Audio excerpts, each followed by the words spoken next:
انہوں نے کہا بیٹا جسے علم آ جاتا ہے نا اسے چپ لگ جاتی ہے، خاموش ہونا سیکھ۔ جن کے پاس علم ہے نا آج وہ زیادہ بولتے ہی نہیں، آپ کو ملیں گے بھی نہیں زیادہ آگے، تو ان کا مسئلہ ہی یہ ہے کہ ان کے نفس کے تزکیے نے ان کو اس علم سے ڈرایا ہے، علم سے خاموش کرایا۔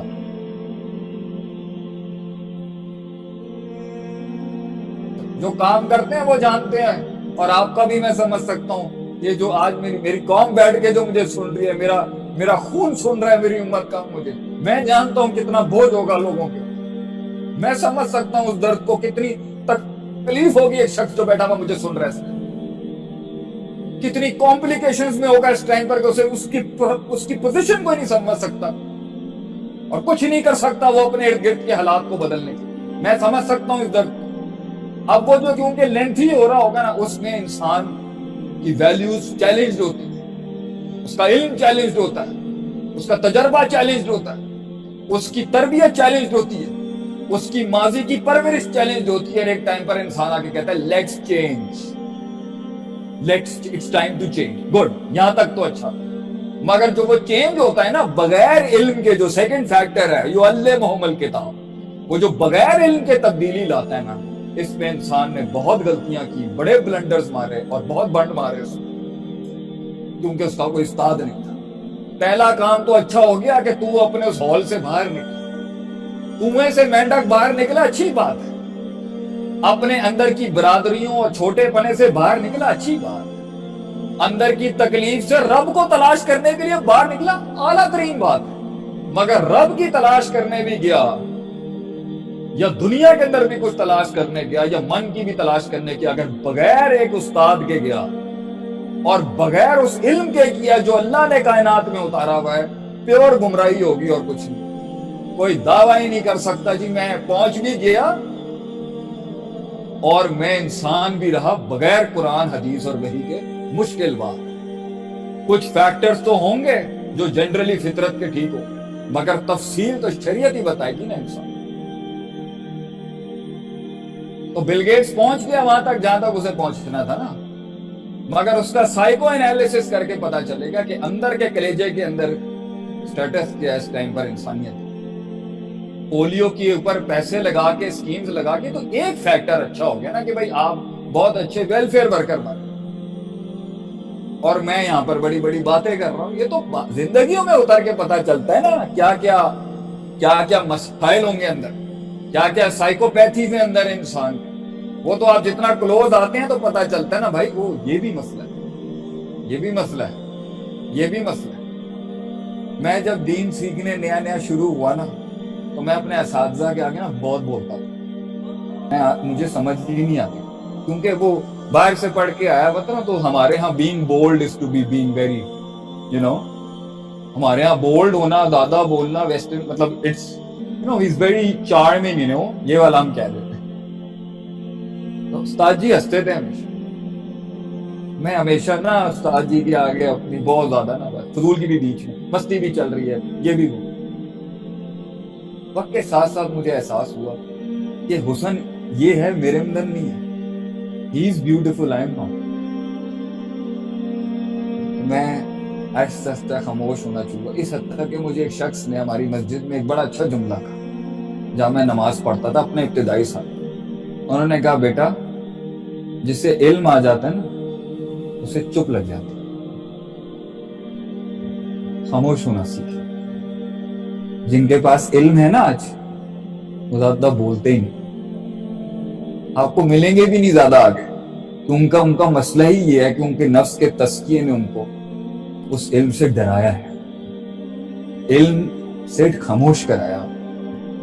اور علم کی پہلی شان ہی یہی ہے کہ جب یہ آپ کو آتا ہے نا تو آپ کو پتا چل جاتا ہے کہ آپ جاہل کتنے۔ میں جانتا ہوں مجھے کیا، آدھا علم کیا ہے جاننا کہ مجھے کیا نہیں آتا۔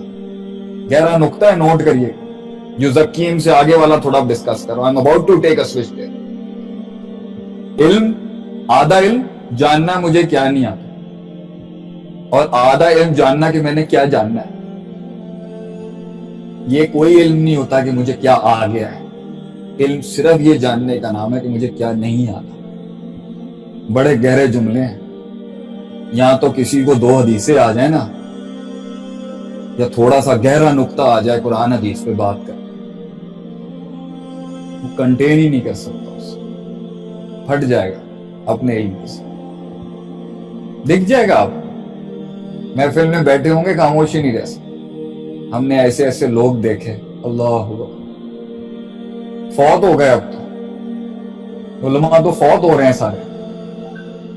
6 علماء فوت ہو گئے 1 مہینے کے اندر. شاید یہ غم ہم سمجھ سکتے ہیں کہ یتیم ہونا کیا ہوتا. باپ چلے گئے ہمارے, جو اصل شرعی باپ تو اصل لحاظ سے تو وہی تھے جنہوں نے ہمیں پڑھایا لکھایا سمجھا. وہ نہیں ہوں گے, ہمارے جیسے ہی بول رہے ہوں گے پیچھے. حق تو ان کا تھا بولنے کا, لیکن لفاظیاں چل گئی, ہمارے کلام کو تھوڑی شہرت مل گئی, تو لوگوں نے شیخ عاطف ہی اٹھا لیا. اصل تو وہ لوگ تھے جو چلے گئے اس دنیا سے, اور جو جا رہے ہیں انتزاع العلم, علماء فوت ہو جائے. تو یہاں تو علم آ جائے, علم کو بھی تزکیے میں تھوڑا سا علم آ جائے, مزاج بدل جاتا ہے. تھوڑا سے کوئی اصول فقہ, اصول حدیث, عقیدہ, ناب صرف آ جائے, مزاج ہی بدل جاتا ہے. میں ایک نام لوں گا صرف پاکستان کے, جھنگ میں ہوتے ہیں وہ, ایک نام. علم کا کباڑ خانہ کہتے ہیں ہماری علمی دنیا میں, اتنا اللہ نے علم, مگر حلم اتنا ہے, عاجزی اتنی ہے. اللہ, گھر دیکھ لیں آپ تو مجھے ہی شاید اپنے اندر جو ہے نا مطلب ڈوب مرنا چاہیے, اتنی عاجز. اور جب ملیں تو سیکھنے والا رویہ ہوتا. میں کہتا ہوں استاد جی تھوڑا لحاظ کریں آپ, تھوڑا تو کہیں مطلب اتنی عاجزی. اللہ میں دیکھ لیں 4 باتیں کیا سیکھ لی ہیں, آواز ہی ایسی نکل جاتی ہے آگے. تزکیہ انسان کو سٹینڈرڈ پہ لاتا ہے جہاں پر اسے ہونا چاہیے. زندگی کے سلسلوں سے گزرتے ہوئے ڈینٹ لگے. اچھا جو گزرا نہیں ہے نا, پیچھے بیٹھا ہوا ہے, وہ وہاں کی بات کرے تو اچھا. وہ معاملات کی بات کیسے کر سکتا ہے جب وہ گزرا ہی نہیں, جب وہ باپ ہی نہیں بنا, جب وہ بیٹا ہی نہیں بنا, جب وہ بھائی نہیں بنا. لیکن آنا تو ہے نا, کام کرنا ہے. مگر جو باہر جاتے ہیں وہ پھر انہوں نے ٹائمنگ فکس کر دی ہیں کہ جی اللہ کا ٹائم یہ اور دنیا کا ٹائم یہ. اور یہ جو سوال بھی آتا ہے دین دنیا نہیں, سب کو ساتھ رکھتے ہوئے, غموں کو, دکھوں کو, مزاجوں کو, تکبروں کو, حسد کو, بغض کو, کینے کو, ماروں کو, ماضی کے غموں کو ساتھ رکھتے ہوئے you need to come in front of the audience. آپ کو آنا پڑے گا لوگوں کے سامنے ان سب چیزوں کے ساتھ, اس گوشت کے لوتھڑے کے اوپر رکھتے ہوئے کہ جی میں سامنے ہوں اور میں آج بھی وہی بات کروں گا جو اصول بات ہو.